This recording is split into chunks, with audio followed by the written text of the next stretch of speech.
And welcome to the Howard Eskin Show. As we are coming to you live on Saturday morning, but it lives forever on a podcast, unlike radio or television shows of this kind. This lives forever. But we have a special guest today. But first, I want to tell you that the Howard Eskin Show is presented by Stillwell Financial Advisors. Jeff Stillwell is the man. You have any kind of wealth that you would like to invest? Jeff's the kind of guy that will understand you because you will understand him. That's what I learned from talking to Jeff and being with Jeff. He will get it done. Regular guy, which is important. You will be impressed. Trust me. Here's the number to get a hold of Stillwell Financial Advisors and Jeff Stillwell, 732-343-0813, 732-343-0813. All right. On the show today, obviously we'll have Irving Fryar coming up. There's a lot of things to the Irving Fryar story. His second and third chapters, a lot of things to the Irving Fryar story. We will discuss, and his years with the Eagles, which were really, really good years.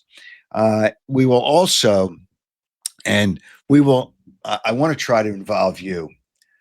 I saw some photographs and it brought back memories for me, and it's for me, and you may not get this.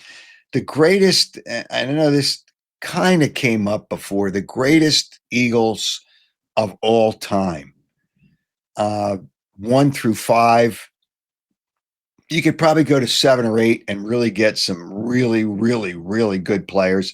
So we'll discuss that, and we'll ask you, if you so choose, to participate. I've got a story about a very prominent former player who's now prominent in the role he's in, who put his house up for bankruptcy auction. This is when you just don't know how to spend your money properly. But we will talk about that as well.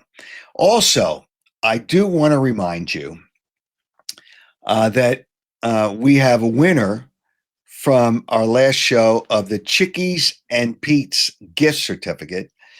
And congratulations, Ryan Lohr. He won the Chickies and Pete's gift certificate. And the question was, and it was a pretty simple question, and all you have to do is participate, and we select somebody from the correct responses to my website, howardeskin.com, and go to the contact page. The question was Andrew Brandt in favor? Remember, he worked for the Packers for 10 years, and that was a team that introduced banning the tush push or making that against the rules. And like I said, I really don't care. I think too much has been made out of it. Was he in favor or not in favor? And Ryan Lohr got the correct answer that he was in favor of it, even though he worked for the Packers, and he wins the $50 gift certificate. We will have another Chickies and Pete's gift certificate, and it doesn't matter where you are in the country. There's a lot of places in the country where there are Chickies and Pete's locations, and certainly in our area, in the Philadelphia area, there are, I think there's at least 70. I don't know the number, but it's crazy. So you can use it at any one of those locations. We will have a question after Irving Fryar's done to win the Chickies and Pete's gift certificates. And you will have to submit your answer by Tuesday night. I would say Tuesday night at midnight before our next show on Wednesday. But we will have a question coming up at the not the end of towards the end, after Irving Fryar's done, obviously, to come up with a question to award you the Chickies and Pete's gift certificate. All right, before we get to there it is, Chickies and Pete's. at the end of the show, I'm going to ask a question. Uh, Submit your answer to the howardeskin.com midnight on Tuesday, June 3rd. Watch the show on Wednesday, and either it's live on X, Twitter, whatever you want to call it, Facebook, Instagram, YouTube. And it's easy to find on usually all of them. We're also on Spotify and Apple and Amazon Music. But whatever the case, if you subscribe to YouTube, you will be notified when the show comes up. So I suggest that you subscribe to YouTube. And now, before we get to Irving Fryar, I want to actually talk about our wonderful sponsors. Jeff Stillwell is obviously terrific in being the show presenter, presenting the show. But Cut the Cord with Jason, Piazza Property Pros, and Audi of Westchester. And right now, I want to tell you about Piazza Property Pros. They just spent a few days at my home doing cleanup, landscaping cleanup. Now, obviously, if you want a pool, they can do that. If you want to renovate your pool, they can do that. Whether it's landscaping, excavation, fencing, pool maintenance, they can do that. With 25 years of experience, you got to trust these people because they don't subcontract. It's their people. And they did an absolutely sensational job with my landscaping cleanup. Sensational job. If you want any of the things that I just mentioned, check them out and they'll work within your budget. 610-566-2608. That's 610-566-2608. Check them out on the internet, piazzaoutdoor.com. If you want to enjoy your grounds, your home, check out Piazza Pros, Piazza Property Pros. All right. I also want to tell you about Audi of Westchester. Fun place. Well, it's always fun. Isn't it always fun when you go look for a vehicle and you look for a car? Isn't it fun? Well, you want to make it and you want to keep it fun. And Audi Westchester will help you do that. Pressure-free sales environment.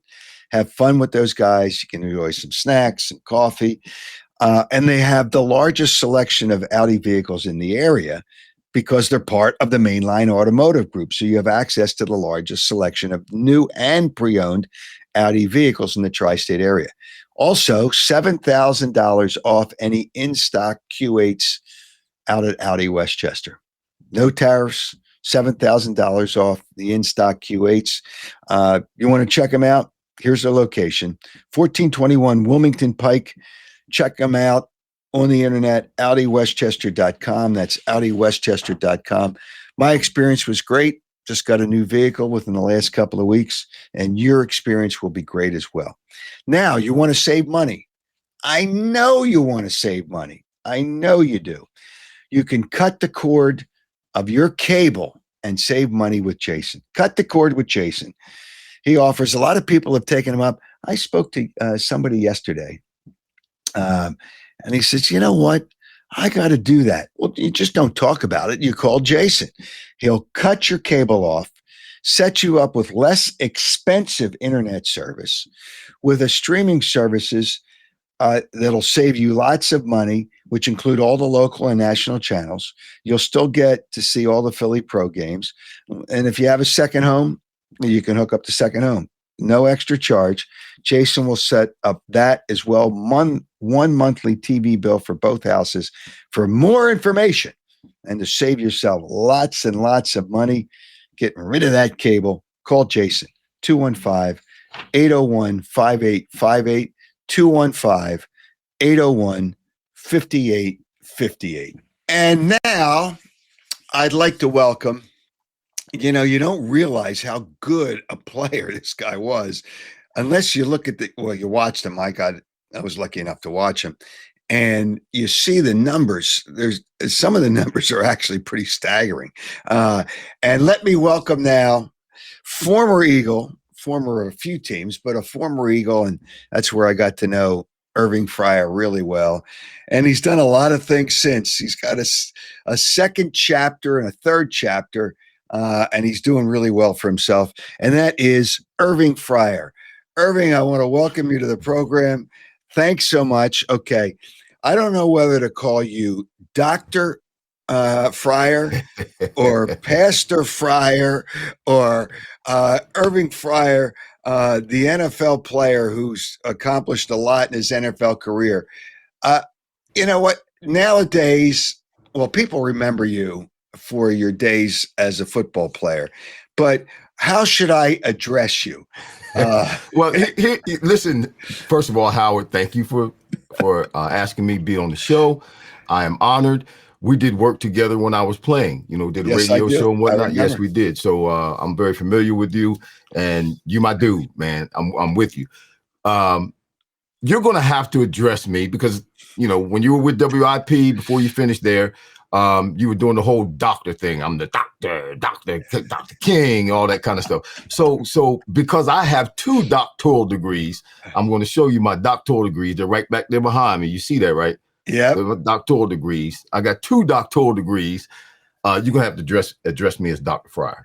Okay, Dr. Fryar. All right, Dr. Fryar. Well, we're both, you're a double doctor, and I'm a doctor. Hey, listen, I like that. I'm going to just address the King thing, because I think people that give themselves their own nickname are frauds. Like LeBron James, and I call him LaFraud James, is a fraud. He gave himself King. Okay. King James. Nobody named him King. Pete Rose started calling me King because they did a story about me on TV right before I went into TV, and the reporter and the anchor called me the King of Sports Talkers. Oh. So the next day I walked into the Phillies locker room, and his locker is straight. And I've told this story before. Straightforward, as you walk through the door, there's his locker. And the first thing he says to me, he says, "King, you're the king." And then everybody started calling me King from that day on. So I never gave myself the nickname of King, but now I'm King PhD. Okay, so, but you never shunned it either. You never, pushed back from it either. But I never told people, "Oh, I'm the King." I never went through all that. Irving, I'm going to talk about the chapter after your football life, and it's kind of interesting. I know players after they score a touchdown and they pray on the field, they'll kneel down and they'll pray. Number one, how did you become a pastor? And were you always a very religious guy? I guess is part of the question. Well, I was always a very religious guy when you look at the definition of religion, and that's just being able to do something with repetition. Doing something continually. So we can be religious as a football player. You can be religious going to the weight room. Yes, I was religious when I was younger because I was brought up in the church in terms of going to church and being in that environment. But I didn't have a relationship with the Lord. And that's what happens when you hear people say you get saved. I didn't have my relationship with the Lord, individual relationship, until I was like, I think I was 27 years old. But prior to that, I was some would say rascal. I would, if I could think of a worse word, I would. But no, I wasn't always I didn't always have a relationship, I should say, with the Lord. Yes, I was religious. I understood certain things about it, but it wasn't until I was 27 years old and started to kind of calm down a little bit that I came into an understanding of who God is and who his son is and what he's done for me and done for the world, and received that into my life by faith and became a Christian, saved.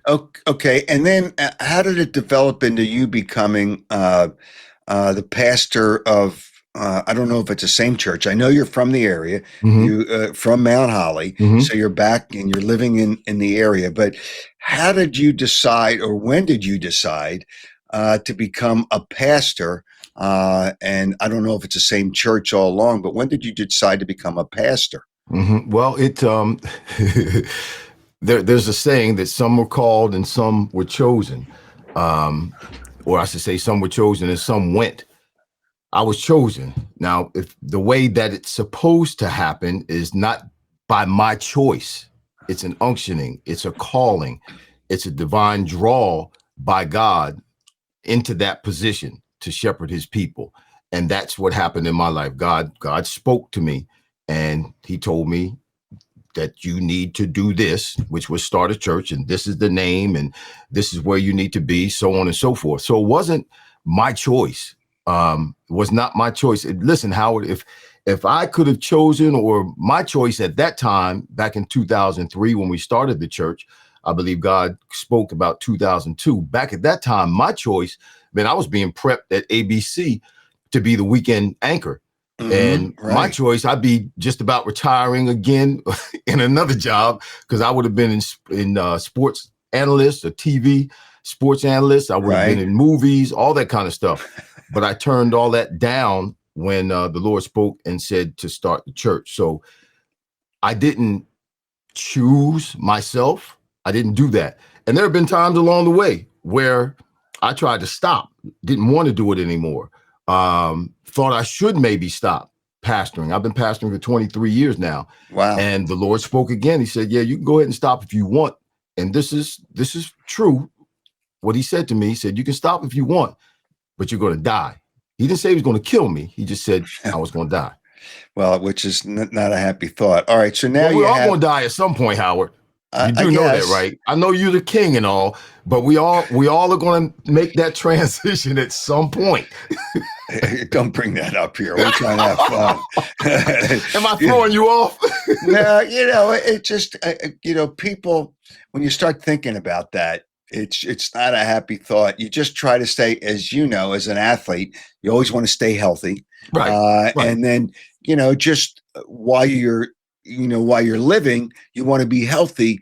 And, those are the kind of things that make you feel good. So, but you also want to do well. Wow. Yes. So if you think about, or if it's a thought you ever comes up, and that's what funerals are for, to remind us that we're going to be that person at some point.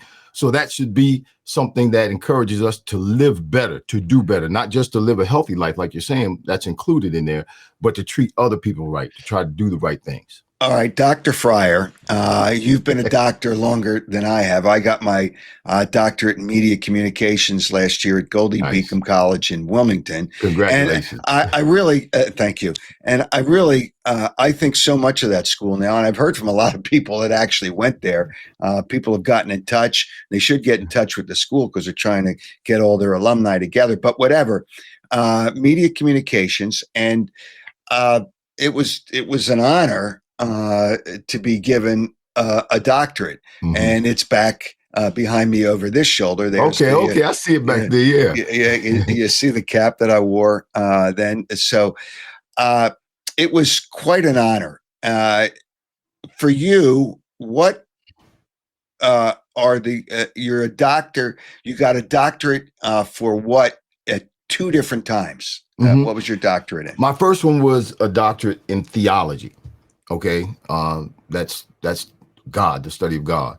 And my second was my first one was a THD. My second one is a PhD because I did a study on the philosophy of theology. So my first doctorate is a THD. My second doctorate is a PhD. And it's congratulations to you, Dr. Fryar. Pretty impressive, huh, for an old guy? And I'm going to correct you. You're never old. You're just older. When people say, "Oh, you're old," I got you. I'm just older. That's good. Don't ever consider yourself old. I mean, I don't consider myself old. Not at all. Well, and I don't either. And I'm just a little older than you are, but that's all right. As long as we're having fun. If you're not having fun, you're not trying hard enough. Just remember that. All right. So now let's talk about you're having fun. And it's amazing to think that a wide receiver was selected number 1 in the draft. You came out of Nebraska and you were the number 1 pick in the draft. Were you that Obviously, you were. How were you that good? And you never think of Nebraska as a passing school. Right. But now everybody passes in college football. Exactly. Yeah. But at that time, and you were drafted in '84. How did you become the number one wide receiver at a school that is not known for throwing the football? And well, you actually said it, but in that it was amazing, even amazing to me. So Nebraska still struggles in the win-loss column. Why? Because they still haven't got to the point where they can pass the ball like everybody else and keep up. They're still struggling in that department. Well, back in the 80s, we didn't pass the ball at all. Mike Rozier was a Heisman Trophy winner my senior year. I did a lot of blocking. And the amazing part about it, when I think about it, when you think about it, is that when I was drafted as a wide receiver. I was the first wide receiver ever taken first in the history of the NFL in terms of the draft. But I wasn't a wide receiver. I was a wingback. You watch my films. I didn't run patterns and things like that. I wasn't savvy at that kind of stuff. Not like those kids are now coming out of college, coming into the pros, man. They're already running routes like Fred Biletnikoff. But I couldn't run routes like that. My one-on-ones every day in practice was me in a three-point stance blocking a defensive end standing over me or cracking down on a linebacker. I had never run a route one-on-one with a defensive back. Never did that. I could block. Yes, I could catch. I had my fair share of drops in college, but I could catch the ball. I wasn't, I didn't drop the ball. I caught the ball 95% of the time. I had a few drops. Everybody has a few drops. The only man who's never dropped the ball is one who's never had one thrown to him. But I was a wingback. I blocked I was a decoy for Mike Rozier. And every now and then Turner would throw me the ball. I averaged touching the ball 4 times a game. I averaged touching the ball over the season 4 times a game. Just touching it, not catch. Some were reverses, some were catches, but I averaged touching the ball 4 times a game. All right. Now, when I think about it, I didn't realize that. I think about that. How the hell? And now they have all these draft analysts. Half of them are idiots, and they just throw stuff out there to put it on social media. They have no clue what they're talking about. They just think they do. But I don't remember a lot of. There were draft analysts, but not like there is today. Right. How did they analyze, or how were you analyzed, and not recruited, but scouted as a wide receiver if you didn't even play wide receiver and be selected number one? How did that happen? Howard, I don't know. And I'm gonna give you something else with this too. So yes, I could catch the ball. I made difficult catches. I made catches and runs. I was a punt returner as well. My first 8 years with New England, I started at wide receiver and I was the starting punt returner. I returned punts for 8 years in New England as the starting wide receiver. They don't let cats do that now in the NFL. You got to be a punt returner specialist, and then if you're a wide receiver, you can't do nothing else. In my first 8 years, all except for 1 year there, I was the punt returner and a starting wide receiver. But when I don't know how they analyzed me. Between my junior year and senior year, the pros came. I guess they would call it the pro day. They came to the school. And all they did was time us in the 40. I ran a 4.2, and this was hand time back then. I ran a 4.23. That's pretty darn good. Yeah. I ran twice. I ran a 4.27, and then they was like, "No, you got to run again. There's something wrong with that." Then I ran a 4.23. So that was it. When the combines came, there were 2 combines back then. There was one in Indianapolis. There was one in New Orleans. They flew me down to the one in New Orleans. They said, you don't have to do anything. Just take your physical, sit down and watch everybody else. And that's what I did. I took my physical. I didn't go to the one in Indianapolis, took my physical and sat down and watched everybody else and flew back home. Did you have an idea that you would be drafted that high? No. Howard, the reality of the situation is, yes, I was doing all that, but I really didn't want to play football. But that's amazing. I wanted to be a Marine, man. I wanted to go to the Marines. That's what I wanted to do back then. I mean, to be drafted number one as a wide receiver, and that wasn't you weren't even a wide receiver that caught that many balls Right. at Nebraska. I think I caught 42 my last year. I caught 42 balls that season. Okay, so now your years in the NFL, and we'll get to the years with the Eagles. 17 years is a long time for any player, let alone a wide receiver. And it's amazing. Only Jerry Rice has more consecutive years with a touchdown catch in a season. You had 17, and Jerry Rice had 20. I don't think anybody will get to number 2 past you, because I don't think there's any wide receiver that's going to last 17 years in the league now, the way they turn over players, and the way the money is. What was the highest? They make too much money. You're absolutely to think wide receivers over $30 million. It's insane. Well, I was born too soon. I'm happy for them. I was born too soon. My gosh, what kind of money I'd be getting right now if I was the first pick in the draft? What was the most money you made in any one season as a pro football player? My 10th year with not with New England, with Miami. My first year with Miami was a 3-year deal. My first year I made $1 million. The number one. Wait a minute. The number one pick in the draft, and you made $1 million a year. That's all you made. That was my 10th year. No, I didn't make $1 million starting out. Wow. I mean, you think about the guys now that today, it's sick. I think my first contract in total, it was a 4-year. Was it 4-year or 5-year? I think it was a 4-year. It was under $1 million a year. I think it was a 5-year deal for like $4.5 million, but taxes were so high back then, it was crazy. All right, so you come to the Eagles. You're 34 years old. I believe you were 34 when you came to the Eagles. And your first 2 seasons, you caught over 80 balls a season, over 80 receptions in your first 2 years with the Eagles. That's actually kind of phenomenal. Were the Eagles, you played with, or name the quarterbacks that you played with the Eagles. Right here with the Eagles, it was my most of the time it was Ty Detmer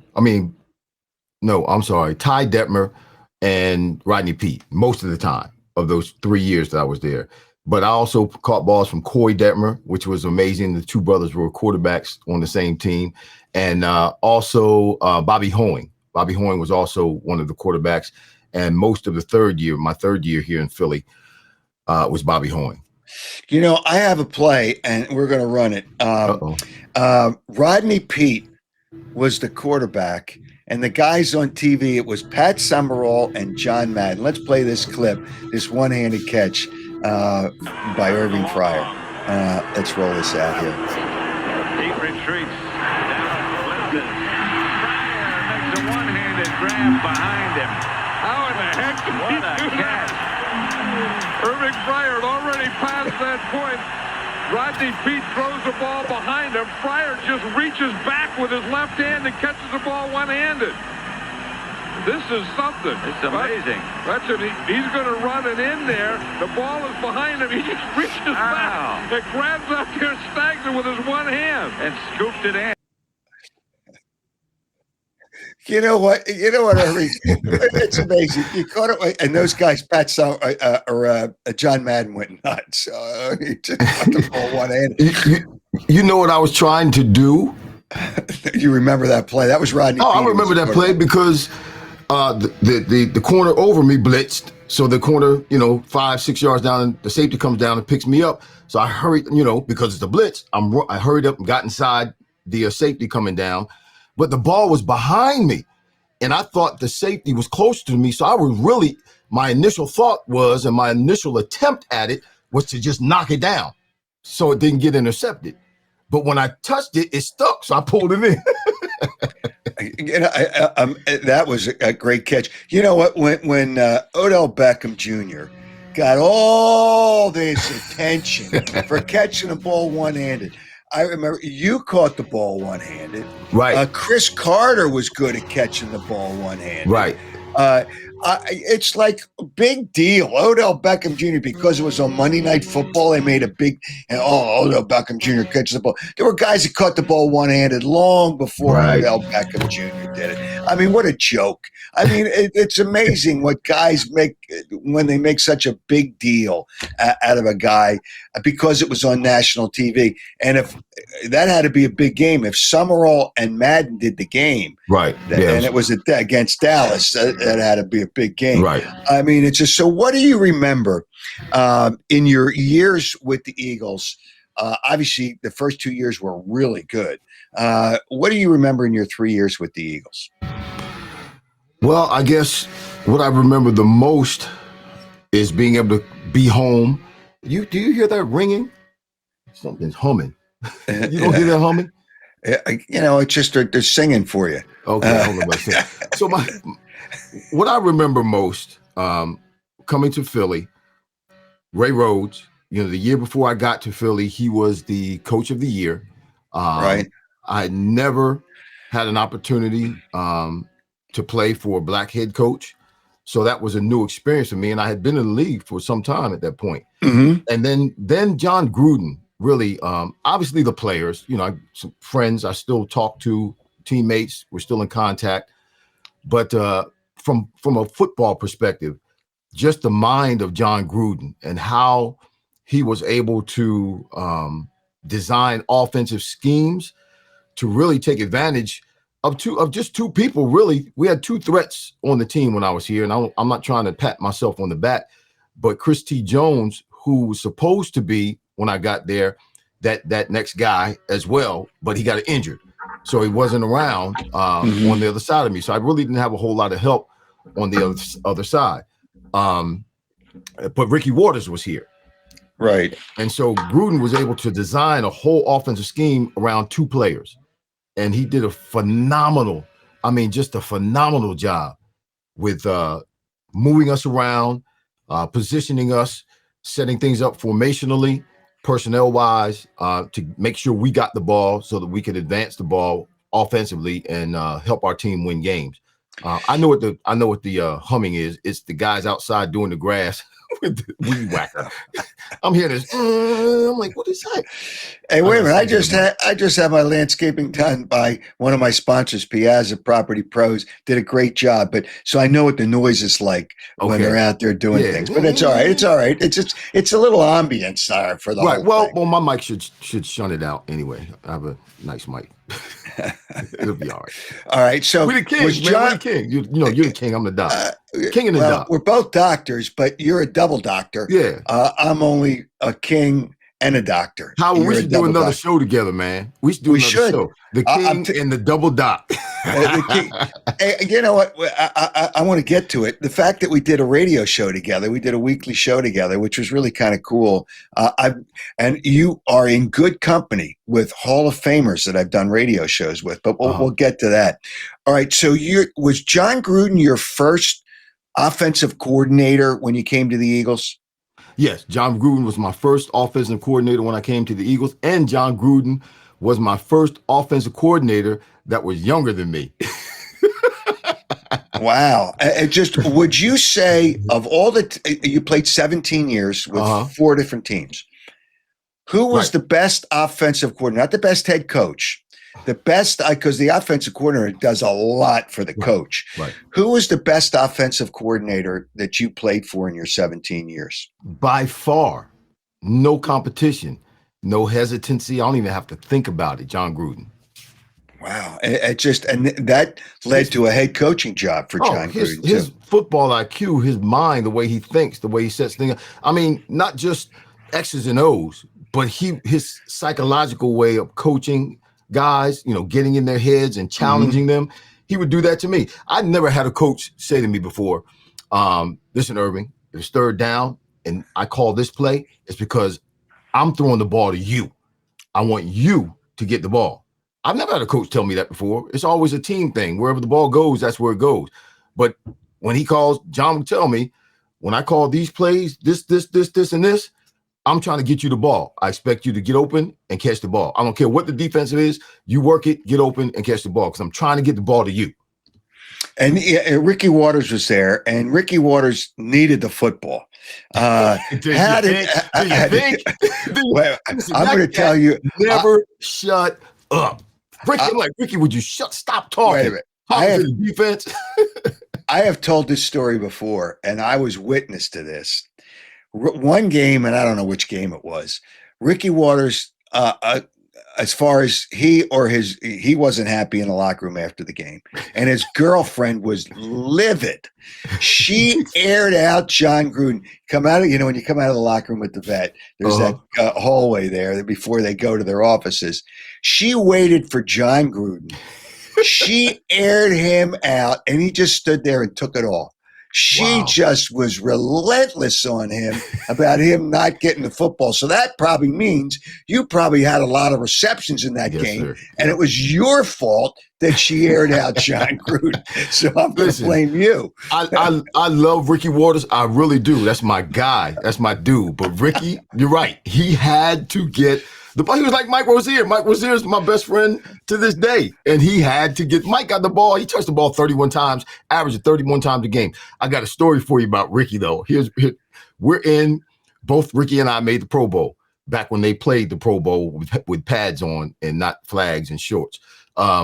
So we're in Hawaii, and he and I were starters. So we were in the first couple of series. Now we're out, and the second team guys are in, not second team, but the other guys in the Pro Bowl are in. They're playing, and we're on the sidelines. The offense is going, and Ricky's pacing back and forth, and he's cussing, he's fussing. I'm like, what? I stopped him. I was like, Ricky, what's wrong? What happened? He said, they're not blocking. They didn't block for me like they blocked for Barry. Barry's out there getting all these yards, and they didn't block for me like they blocked for Barry. I'm like, wait a minute, Ricky. First of all, we're in Hawaii. We're in the Pro Bowl. Can you relax? Relax. And then secondly, Barry don't need no blocking. Barry's getting all those yards by himself. And when he was with San Francisco with Bill Walsh, there's no way he would carry the ball that much. And I don't think – who was the other running back that they had that carried the ball? Roger Craig. Roger Craig. Yeah, I played with Roger in college. Yeah. Wow. It's amazing. But he had to have the football. All right, one game with the Eagles. And I'm going to play another clip, and I don't know if it's from that game. You had four – well, the clip is not a touchdown catch.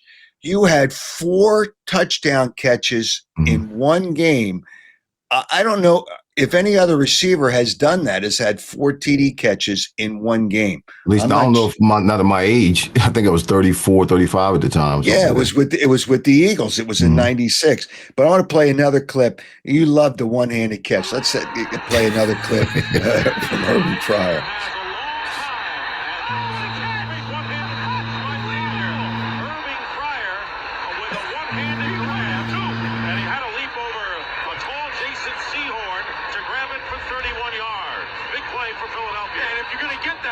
First thing you have to do is protect him front. Strahan runs a step. Look who blocks him. Ricky Waters shoved his face in. And that allowed Denver to stand inside. But I want you to watch this.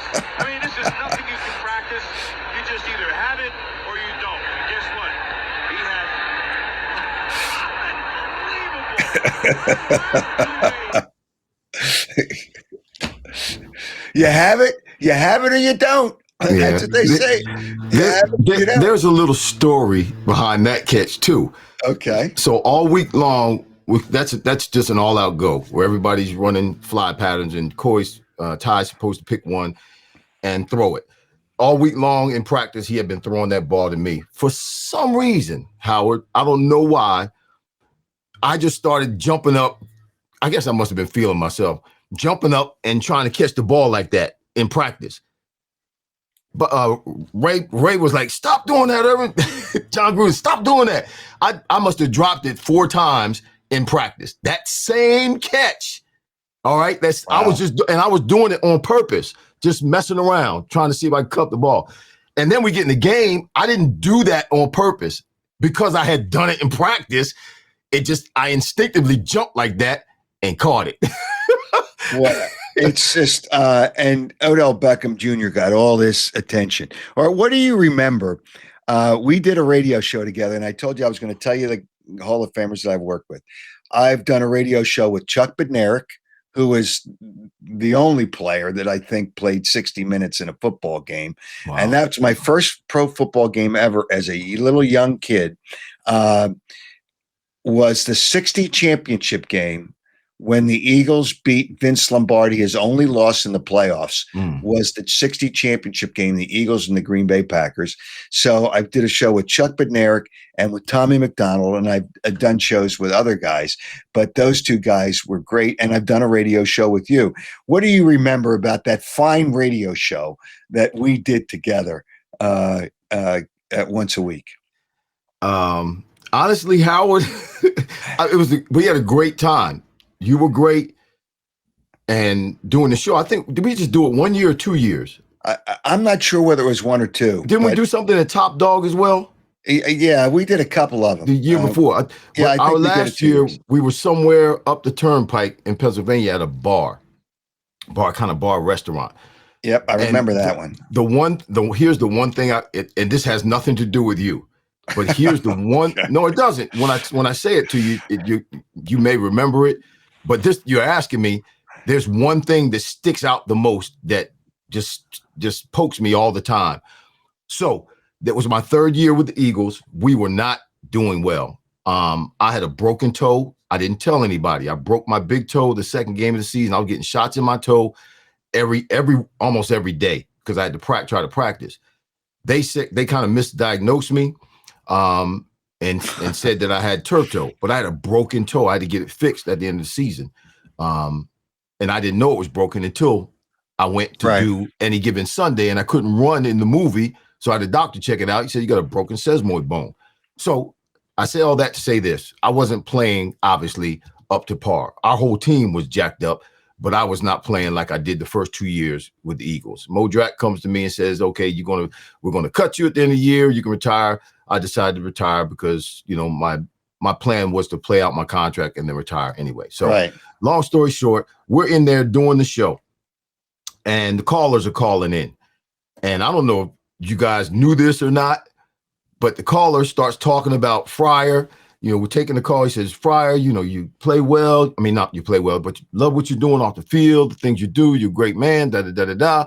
But then he says, but you're playing on the field. You suck. He set me up and he said, listen to me. He said, you suck. You suck. You guys suck. And then you guys cut him off. Listen, you don't know what that did to me that night. Wow. That messed me up. I cared so much about what the fans thought because of, what was happening with the team. And I wasn't playing as well because, none of us were playing as well as we did the year before. But when he said that messed Howard, that messed me up. Absolutely messed me up. I should not have allowed it to matter that much to me, but it was like a knife being stuck in my soul. And I remember that to this day, how I felt then, because I was like, oh my gosh, I'm not playing well enough. It devastated me. It just devastated me. They've told me I've sucked for, I've been on the air for so long. I was stupid enough to really care about what people said. Yeah, you can't. I know that now. Yeah, I know that now. I almost cussed. I'm sorry. That's all right. It's a podcast. But look, I'm 62 years old. I could care less what anybody says. I got a devil and his demons after me trying to kill me. So I care less what people say against me. And it is what it is. But just to let you know, I worked 5 games on the sidelines with a broken leg, but I didn't tell anybody because I wouldn't have been allowed to be down there. And that was the Eagles' first Super Bowl. So I'm glad that I didn't tell anybody. That's why you're the king, man. You're a tough king. It was painful, but it was the fibula, which is the non-weight bearing bone. So, Torrey Smith kicked me way out of bounds, not on purpose. He was tackled way out of bounds, but we won't get into all that. One of these days I'll play that video.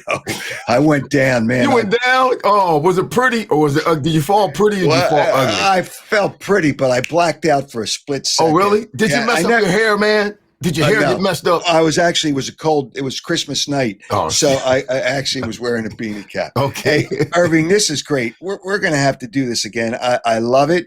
And I maybe one of these days I'll have to come to one of your services if I'm allowed. Why At would your you not be church. allowed? Everybody's welcome. Christ died for everybody. That means Okay. you too, Howard. Okay. Well, one of these days I'm going to come to one of your services on Sunday morning, Mhm. and I'm just going to see the other Irving Fryar, Reverend Fryar, Yes, sir. and he's Dr. Fryar, and he's former football player. Hey, with all you've done, and your numbers are pretty good, I would think you should be in the Hall of Fame, but that horse is already out of the barn, I guess. How do we make that happen, Howard? How do we make that happen? I'll work on that. The wrong people are voting. That's the problem. The wrong people are voting. Well, I think I'm in the senior thing now. Oh, is that right? So you still have a chance. It's Okay, 25. good. You know, what has it been? 25 years. I've been on the ballot 4 times now. Okay. Well, I just don't make it past the. I'll try to talk. I'll try to talk it up for you. Hey, Yeah.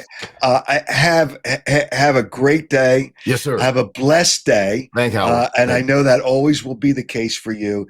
And I really do appreciate you coming on the show, Irving. It's fun. It's always fun to kind of talk about things that we think about, and we don't think about it all the time because you can't think about the past because then you won't be good enough going forward in the future. Right. But it's good to talk about it once in a while. And thank you very much. You're welcome, Howard. I'm going to invite you too. You'll be hearing from me to have you on the Fryar Place. That's where the conversations are fire. We do a podcast on YouTube, and so I'm going to call you and listen. Anytime you need me, holla, brother. I got you. Okay, I got you too. All righty. Thanks. Yes, Thanks, Doctor. All right, Irving Fryar.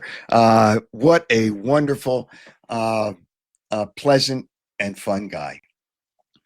Hey, thanks again to Irving Fryar, but thanks also to my wonderful partners, sponsors. Obviously, Stillwell investments are important, but so are these guys. Stillwell is very important, and so are these guys. Cut the cord with Jason, Piazza Property Pros. Just had my landscaping done by them and did a sensational job. And Audi of Westchester, and just got a vehicle there as well. Thanks to those guys.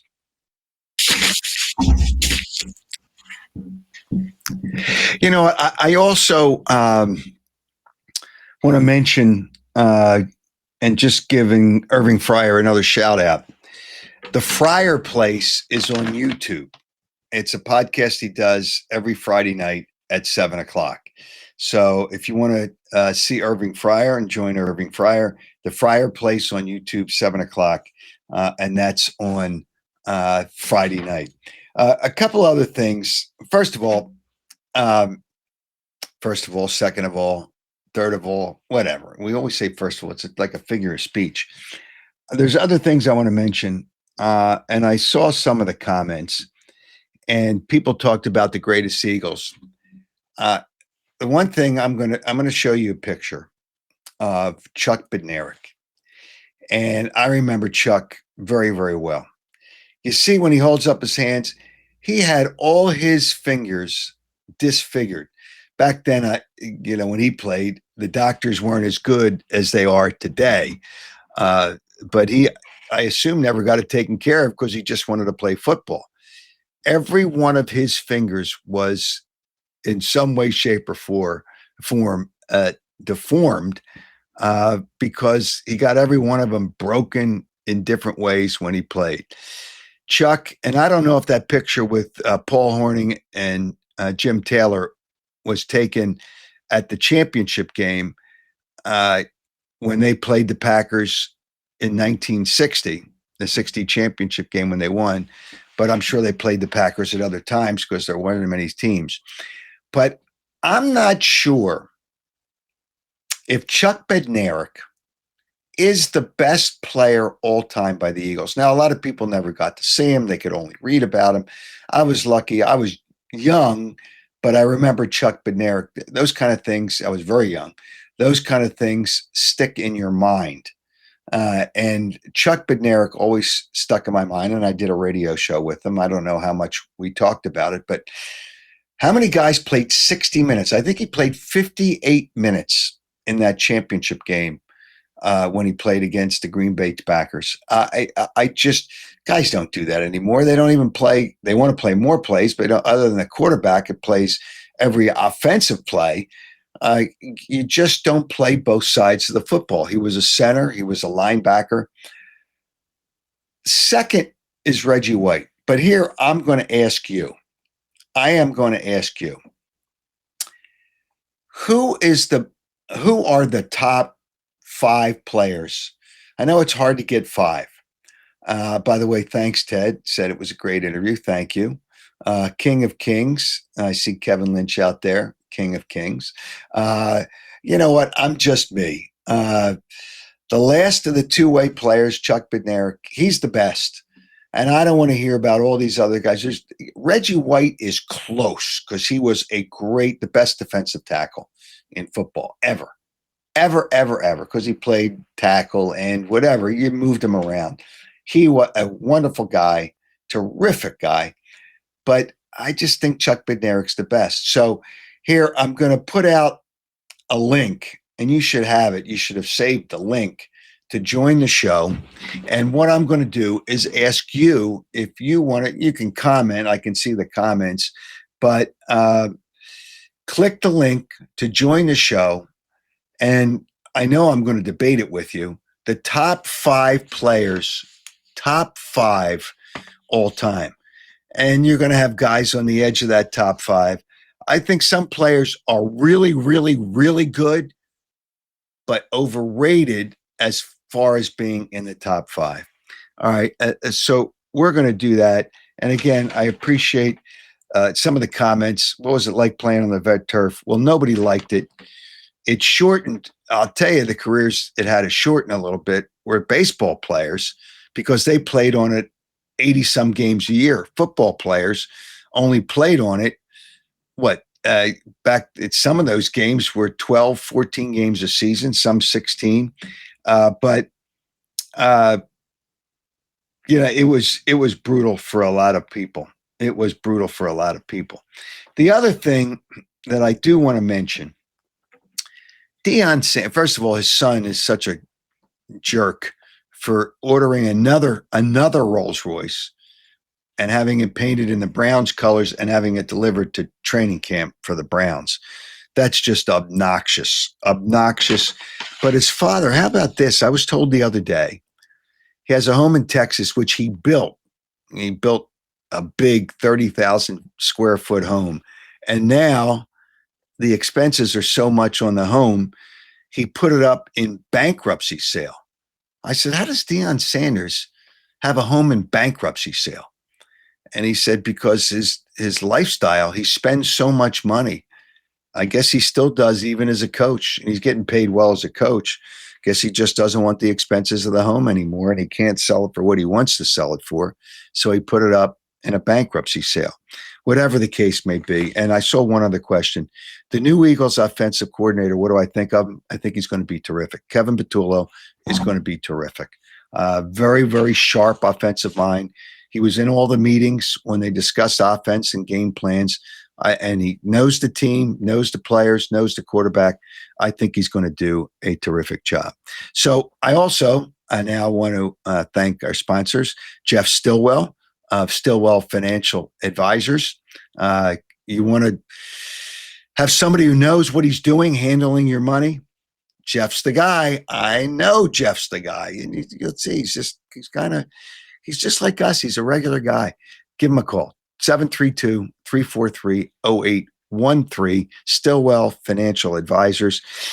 And also, I want to talk about, now Jeff is the presenting sponsor of this fine program, the Howard Eskin Show, but our other sponsors in the show are very important as well.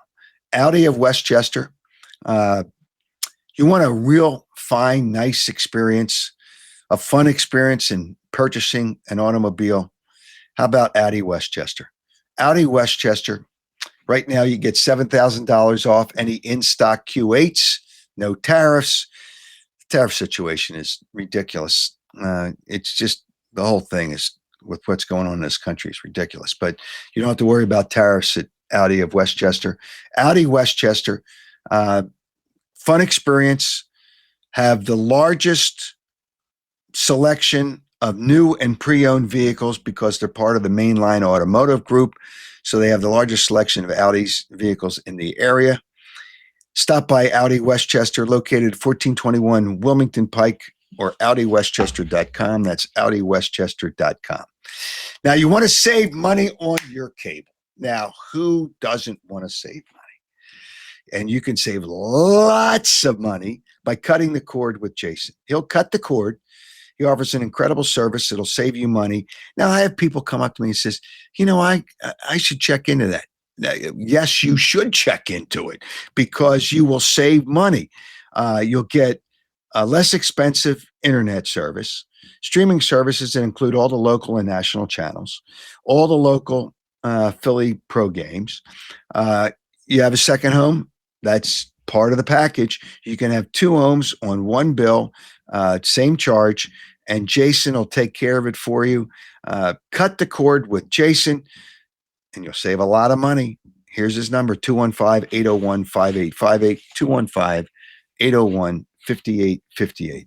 And Piazza Property Pros. I've seen these people work firsthand because they just did landscaping over the last few days on my property. Cleanup. It looks great. Absolutely looks sensational. But that's not where you stop with Piazza Property Pros. You want a pool? Talk to them about a pool. You want renovation of your pool? Talk to them about that. You want other excavation, fencing, landscaping, pool maintenance? Talk to Piazza Property Pros with 25 years of experience. They don't subcontract. It's their people, which is really important. And they'll deliver exceptional results, and they'll do it within your budget. Here's the number, 610-566-2608, 610-566-2608, or for a free consultation, you can check it out, or visit piazzaoutdoor.com. You want to get your stuff done in the summer? This is the time, and you better call now because they get busy. They really do get busy. Make your property really enjoyable and having fun. I see it. Okay. I want to get to the line in a second. I see a comment by Pat O'Connor. I expect by the time his career is over, Jalen Carter will be one of the top 5 Eagles of all time. Too early to project that. Too early to project it. Way too early. All right, let's go to Chris has joined us on the line.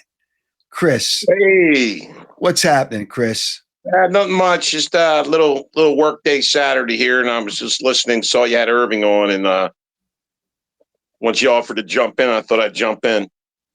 Well, you're jumping in. You're in. You are in. No sunglasses on today. No gimmick going. I'm okay.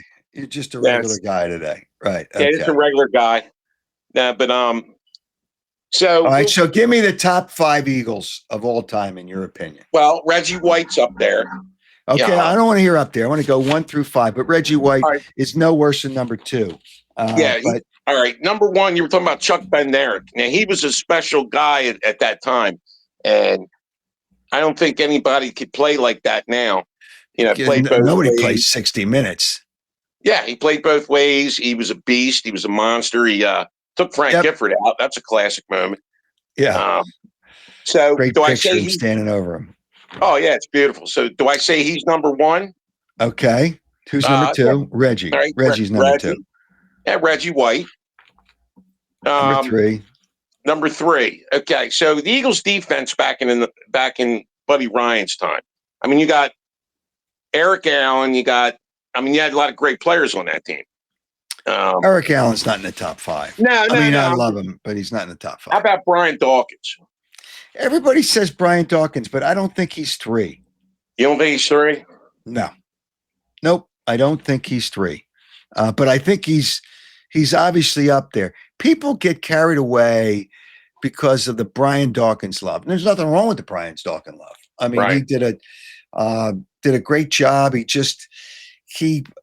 had to play multiple positions because at the end of his career, his speed wasn't enough. Wasn't good enough to be a linebacker. Right. So played in the, defensive back. Defensive back. So he moved into the linebacker.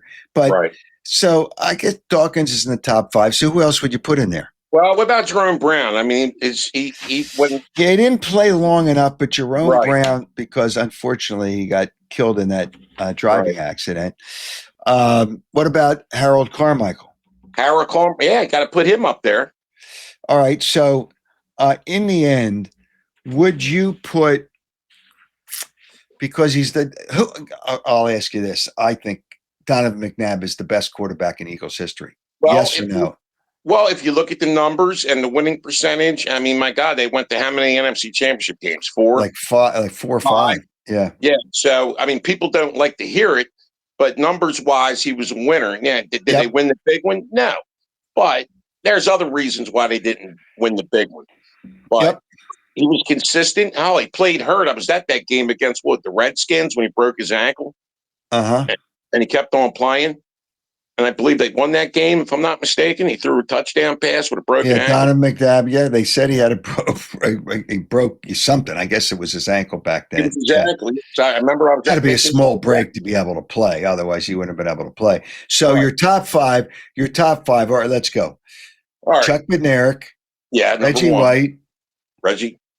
Would you put Brian Dawkins there or Jerome Brown there at 3? Pete Dawkins, Jerome Brown. Yeah, and then McNabb. Yeah, I'll put McNabb in there. I'll put him above Carmichael. That's or above Jerome Brown. I'll put him above Jerome Brown.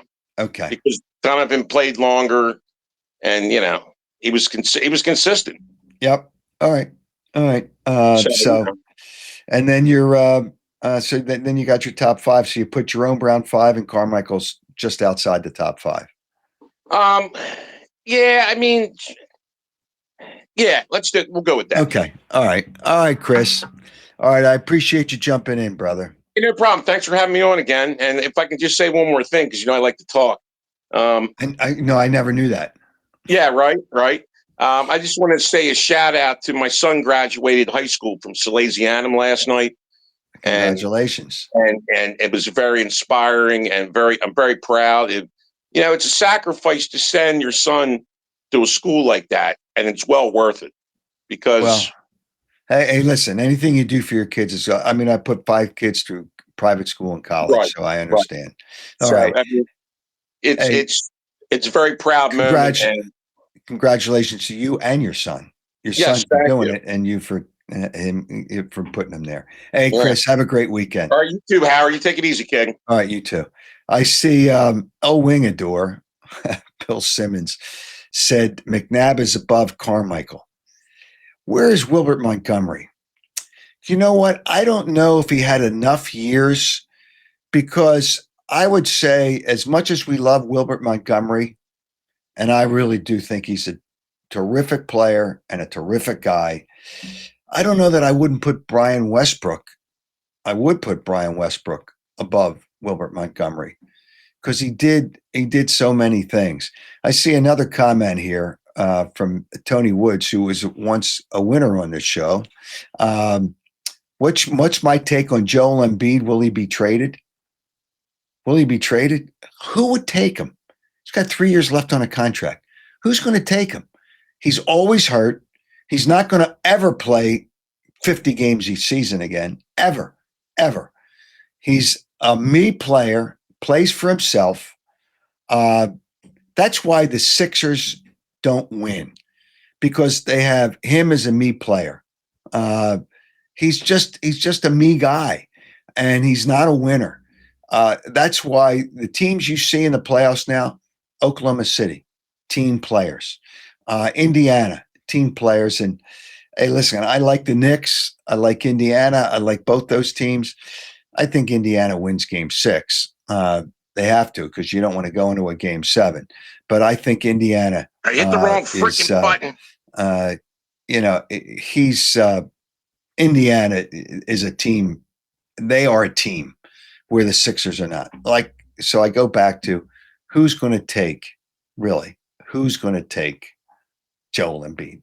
Nobody. All right.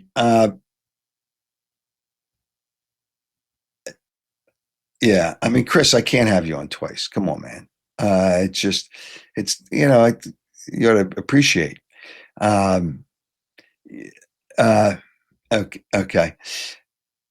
I want to give you now the question to win the Chickies and Pete's gift certificate. It's something that Irving Fryar said, and I try not to make him too tough.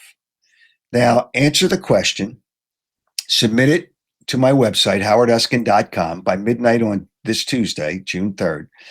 And I'll announce the winner on Wednesday when I do the show at 7:30. We're live on Twitter, X, whatever you want to call it, Facebook. I can't get away from calling it Twitter. Facebook, Instagram. Subscribe to YouTube, and you're always notified when the show comes up. Actually, when you get my notifications, you're probably notified on all the social media platforms. But here's the question. In his career, and Irving Fryar played 17 years. Think about that. A wide receiver played 17 years. Came to the Eagles when he was 34. First 2 seasons, he had over 80 catches. A.J. Brown surpassed his Eagles record. And this is an easy question. Actually, it was between one of two things. He actually did not play wide receiver at Nebraska and taken number 1 overall in the NFL draft. He didn't even play wide. He played wing back. You know, he caught the ball, but he didn't catch it. They didn't throw that many passes at Nebraska. So the question is, in his 17 years as a football player, who was the best offensive coordinator, in his opinion, he ever had? Who was the best offensive coordinator? That is the question. Submit your answer to my website. The contact page will come up, and there'll be multiple correct answers. We'll pick a winner at random to win the Chickies and Pete's gift certificate. Well, there's a lot of places. 17 years. Who was the best OC in Irving Fryar's opinion in his career that he played for? So, and I thank you. I thank Irving Fryar. Fun conversation.